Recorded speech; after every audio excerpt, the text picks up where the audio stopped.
This is Rummy's Corner.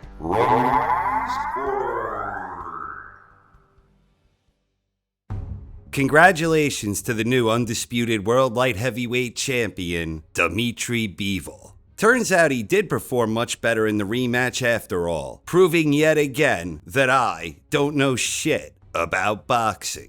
A little more than 4 months after these two last met, Artur Beterbiev and Dmitry Bivol had an immediate rematch, once again competing for undisputed supremacy at 175. Last time, Beterbiev was awarded a 12-round majority decision to become the first undisputed light heavyweight champion in the modern four-belt era. Bivol again got off to a fast start this time, where he was able to control the range and dictate the action, where his superior footwork and faster hands enabled him to operate from a safe distance. Both boxers appeared to have a bit more bounce in their step this time around, and Bivol again got off to the better start. Round 3 was a wild round with a crazy tempo, where the clash of styles was coming together in a familiar form. Beterbiev was starting to do a much better job closing the gap, and in turn, Bivol began firing off more punches than he seemed comfortable throwing. It was a close round where Bivol was still doing good work, but Beterbiev was beginning to find his groove. The next couple of rounds, Beterbiev started creating the type of forward momentum that made him so effective in their first fight. It was working again here, and Beterbiev appeared to be gaining momentum as Bivol seemed to slow down, focusing primarily on defense with a more limited output. This played to Beterbiev's advantage.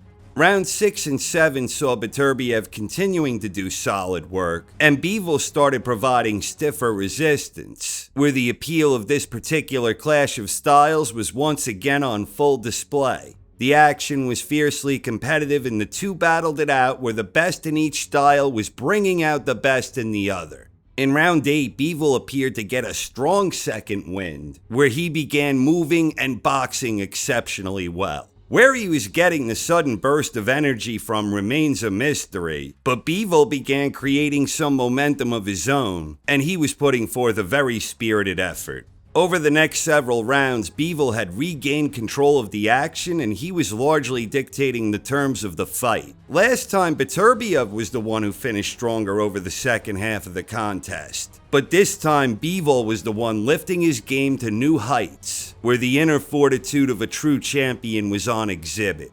At times later in the fight, Beterbiev was the one who actually looked deterred and reluctant to engage, where Bivol's activity and the accumulation of incoming fire and the fast pace left him looking uncharacteristically sluggish, particularly to start the championship rounds where Beterbiev excelled last time around. Both boxers were giving it their all in the 12th and final round, but Bivol remained cool, focused, and disciplined, and did not allow Beterbiev to stage a dramatic late-fight rally. At the end of 12 rounds of elite-level action, this time Bivol was awarded a majority decision victory, marking him as the new, undisputed world light heavyweight champion. Officially, the cards were 114 to 114 even, and the other two had it for Bivol, 115 to 113 and 116 to 112. Ironically, these were the exact same scores from their first fight reversed.